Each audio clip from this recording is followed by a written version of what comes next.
Indo-Pak border, Punjab, 12:30 hours. 1 घंटे बाद यहाँ से इंडिया की सबसे सेंसिटिव ट्रेन्स में से एक गुजरने वाली है। यहाँ से लेके अटारी तक एस्कॉर्ट करेंगे। सिक्योरिटी एक अहम मुद्दा है। हर मंडे और थर्सडे को इस ड्रिल में कड़ी मेहनत की जाती है।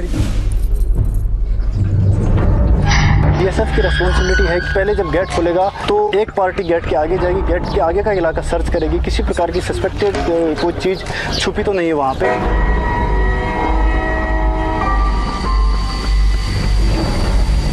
जो ट्रेन पाकिस्तान से आएगी उसको जीरो लाइन से एस्कॉर्ट करके यहाँ पे अटारी स्टेशन से पहले जीआरपी की पोस्ट पड़ती है, उनको हैंडओवर करके वापस आना। साथ में डोमिनेटिंग फीचर के ऊपर में हमारे वेपन माउंट होते हैं तथा गाड़ियों के ऊपर में वेपन माउंट होते हैं कि किसी प्रकार की कंटीजेंसी या कोई बंदा भागने की कोशिश करे तो उसे हम चेज करके पकड़ सकें। अटारी का high profile busy border Punjab के दूसरे बॉर्डर एरिया से बिल्कुल उलट है। इसकी उपजाऊ जमीन की वजह से पंजाब को इंडिया की ब्रेड बास्केट भी कहा जाता है। इसकी थोड़ी सी जमीन इंटरनेशनल बॉर्डर और फेंस के बीच में पड़ती है। एज अ किसान गार्ड बीएसएफ के जवान फार्मर्स की तलाशी लेते हैं, ये देखने के लिए कि कहीं कोई इलीगल एक्टिविटी तो नहीं चल रही। यहाँ पर जो फेंसिंग है और जीरो लाइन के बीच में 200-250 मीटर आगे तक किसानों का जमीन है। आगे हमारे जिस टाइम किसान जाते हैं उनको प्रॉपर हम चेक करते हैं और उनके साथ हम सुरक्षा गार्ड आगे भेजते हैं ताकि ऐसी जो सामान जो पाकिस्तान की तरफ से जैसे कि तस्करी का सामान होता है, हीरोइन वगैरह होता है और हथियार हमने हमारे कंट्री के अंदर नहीं आ सके।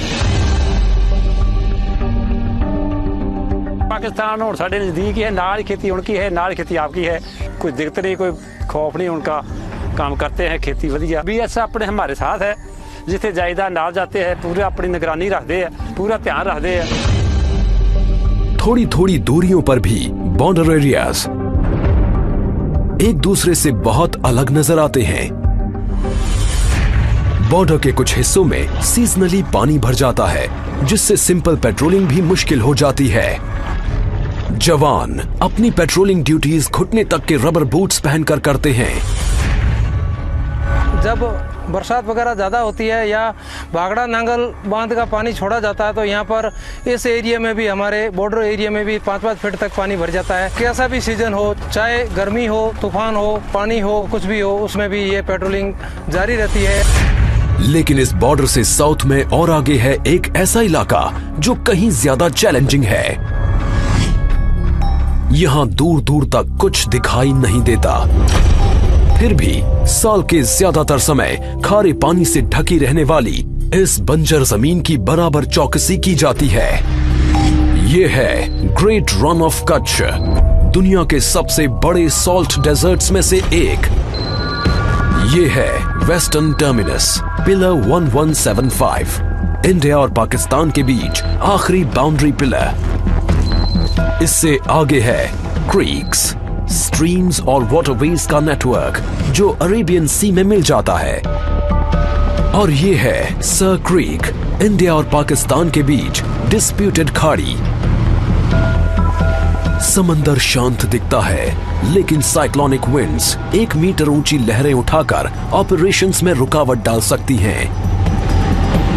समंदर में मौजूद बॉर्डर्स की चौकसी के लिए बीएसएफ का अपना वाटर विंग है। नदियों और समंदर की पहरेदारी के लिए इन फास्ट अटैक क्राफ्ट्स में लगे अल्ट्रा मॉडर्न कम्युनिकेशन सिस्टम्स इस्तेमाल किए जाते हैं। इस वेसल को हम रात को दिन में कभी मूव कर सकते हैं। लेटेस्ट टेक्नोलॉजी के हमारे जीपीएस है, रडार है, इको साउंडर दे रखा है, तो ये इसमें लेटेस्ट मैप्स इसमें फीड कर रखे हैं। इसमें हमने रूट मार्क कर रखे हैं, रात को सुबह हम कभी इसमें मार्च कर सकते हैं। सावला पीर क्रीक्स में ये एक ऐसी लैंड आउटपोस्ट है जो कई किलोमीटर के इलाके में हाईएस्ट पॉइंट है। बॉर्डरमैन हाई बूट्स और एंकलेट्स पहनते हैं ताकि उनके पैर जानलेवा सांपों से बच सके। वो इस वीरान पोस्ट पर साल के 6 महीने निगरानी रखते हैं। इसकी स्ट्रेटेजिक इंपॉर्टेंस बहुत ज्यादा है और इसकी वजह है पाकिस्तानी एक्टिविटीज। क्रीक्स के आसपास कीचड़ और दलदली जमीन पर दिन में 2 बार आने वाले हाई टाइड्स की वजह से पानी भर जाता है।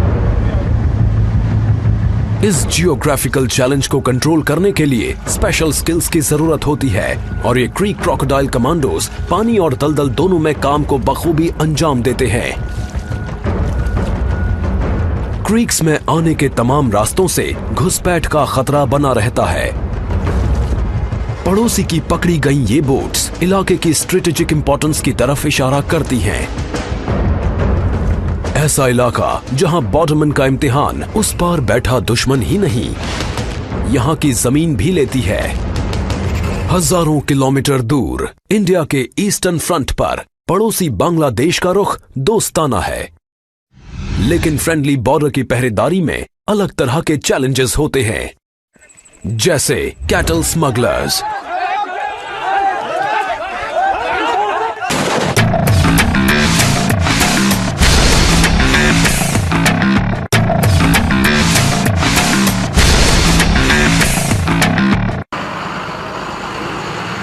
बांग्लादेश से सटा इंडिया का आड़ा तिरछा बॉर्डर 4000 किलोमीटर से ज्यादा लंबा है। इसे रेड क्लिफ लाइन भी कहते हैं। ये न्यूयॉर्क और लॉस एंजलिस के बीच के फासले से भी लंबा है।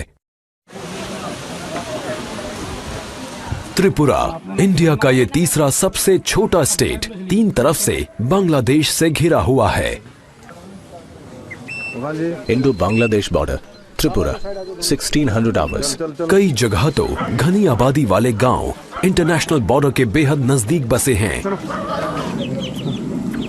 ये जो 2033 बॉर्डर पिलर है, ये बिल्कुल ये जो एक फैमिली है, इसके 2 भाई अभी बांग्लादेश में, 2 इंडिया में, और उनकी जो परिवार है ये दोनों आधा आधा बटा हुआ है, और ये बॉर्डर पिलर इन दोनों को मतलब आधा आधा करता है। इस इलाके की पुलिसिंग एक उलझन भरा काम है, क्योंकि कई बड़ी एक्सटेंडेड फैमिलीज बॉर्डर के दोनों तरफ रहती हैं। हम लोग ऐसा कोई महसूस नहीं हुआ ये इंडिया है या बांग्लादेश है। हम लोगों का बहन भी वहाँ पर शादी हो रहा है, मेरा भाई भी वहाँ पर शादी हुआ है, मेरा काका भी उधर की शादी करने वाला है, मेरा नाना का घर भी उधर ही है। लेकिन आबादी से दूर घनी हरियाली से ढकी त्रिपुरा की लो हिल्स मुसीबत पैदा करती हैं।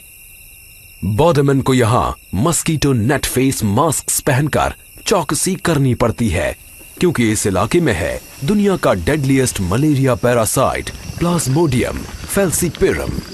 लोकल इसकी ट्रीटमेंट का कोई यहाँ पर प्रावधान नहीं है, और हम लोगों को इन बंदों को जो है हेप्टर से इवैक्यूएट करना पड़ता है, और चूँकि यहाँ पर रोड कनेक्टिविटी नहीं है, और इस वजह से जो है इसमें कई बार ले जाने में काफ़ी दिक्कत होती है, और बंदा लेट होने से जो है उसकी जान भी जा सकती है। क्रू को भी ये नेट्स पहनाए गए हैं। ये यूनिफॉर्म्स लाइफ और डेथ के बीच बारीक शील्ड का काम करती हैं, और ये खतरनाक इलाका ही इनका असली दुश्मन है।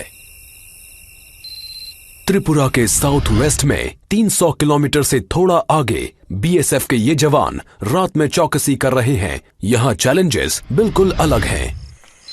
North 24 Pargana district, West Bengal, 200 hours. Thermal imager पर सस्पिशियस मूवमेंट पकड़ी जाती है। मैंने हैंड हेल्ड थर्मल इमेजर के मॉनिटर पे अभी देखा कि आईवीवीआर 500 मीटर पीछे जाम खड़े हैं। 10 से 15 कैटल का मूवमेंट है, और उनके साथ लगभग 20 से 25 लोग भी हैं जो आईवीवीआर की तरफ बढ़ रहे हैं।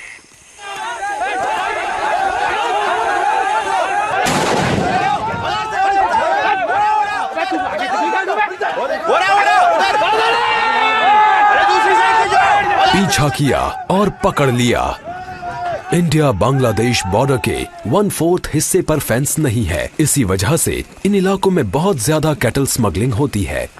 2014 में लाखों डॉलर कीमत के करीब 20 लाख कैटल बॉर्डर के पार स्मगल किए गए थे।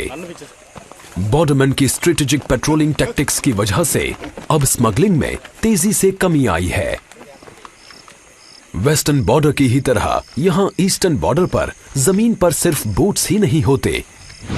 बीएसएफ का specialized water wing Bay of Bengal के आसपास के तमाम वाटर चैनल्स को मॉनिटर करता है।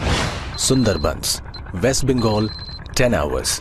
लगभग 10,000 स्क्वायर किलोमीटर्स इलाके में फैला सुंदरबन का आकार तकरीबन जमाइका जितना है।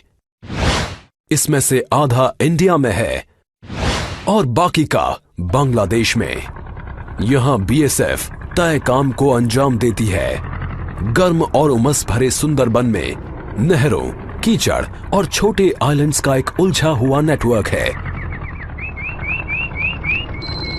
इलाका दलदली है और इसकी वीरानियों में मंडराते हैं जानलेवा क्रीचर्स, डंक मारने वाले से फाड़ डालने वाले तक। दुर्गा उन 3 फ्लोटिंग बॉर्डर आउटपोस्ट्स में से एक है जहां बीएसएफ सुंदरबन के आसपास के दूर दूर तक फैले रिवराइन बॉर्डर को मॉनिटर करने के लिए इस्तेमाल करती है। 353 टन का हर वेसल लैस है इको साउंडर्स और सैटेलाइट नेविगेशन इक्विपमेंट से, ताकि जवान इस बदलते मंजर पर महारत हासिल कर सकें। दुर्गा में रहते हैं 30 बॉर्डरमैन। बाकियों की तरह ये लैस हैं 4 फास्ट पेट्रोल बोट से, जो स्मगलिंग और घुसपैठ को कंट्रोल करने के लिए फ्लोटिंग चेक पॉइंट्स की तरह काम करती हैं।